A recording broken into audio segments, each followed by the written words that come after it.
टुकड़े नहीं होने दूंगा, वो श्यामा प्रसाद मुखर्जी। आज भारतीय जनता पार्टी की सरकार है देश के अंदर 11 साल, उसकी नींव रखने वाले, उसके संस्थापक श्यामा प्रसाद मुखर्जी।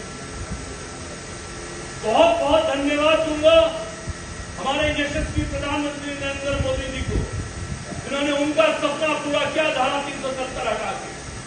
जिस आदमी ने उस समय पर जब कांग्रेस सब कुछ होती थी इस देश में, नारा उठाया कि एक देश में 2 संविधान, 2 प्रधान, 2 विचार नहीं चलेंगे, वहां का प्रधानमंत्री भी दूसरा होता, वहां का झंडा दूसरा होता।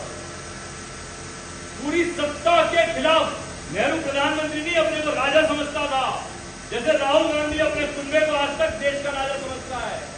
गलत नहीं है वो, क्योंकि उसका नाना, बल्कि उसकी नानी का पापा, वो भी अपने आप को राजा समझता था। उसने कहा था तुम्हारी सोच को कुचल दूंगा, और श्यामा प्रसाद मुखर्जी ने कहा था ये जो सोच है कि तुम कुचल सकते हो, मैं तुम्हारी इस सोच को कुचल दूंगा।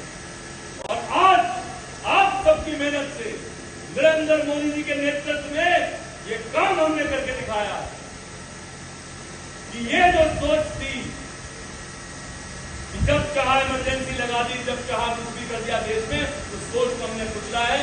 ये देश पूरी की पूरी दुनिया में अपना नाम आगे रखता था, अब दोबारा हम उसी स्थिति में पहुंचे कि जब देश का नाम रोशन हो रहा है। इस चीज की, इस बात की, इस स्थिति की नींव रखी थी श्यामा प्रसाद मुखर्जी ने। हम लोग उन्हें छोटा नहीं आता।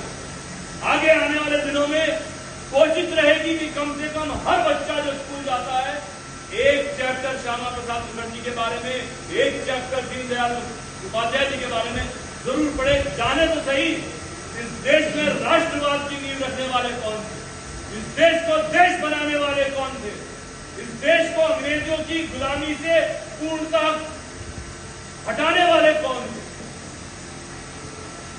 हम लोग जिन लोगों के नाम ले लेके बड़े हुए ना, जिनके नाम पढ़े हैं, हम लोगों ने सिर्फ जिन लोगों ने हमारे देश के ऊपर आक्रमण किया, इस देश के टुकड़े किए, इस देश को लूटा, उनकी हिस्ट्री पढ़ते आते हैं। जिन्हें देश को देश बनाने की कोशिश करी, उनके हिस्ट्री में कहीं कोई नाम नहीं रहता। बहुत जरूरी है कि हम लोग जब अपने आप ही जाने कि श्यामा प्रसाद मुखर्जी जी ने क्या किया था, और अपने बच्चों को, अगली पीढ़ियों को भी इसके बारे में जानकारी दें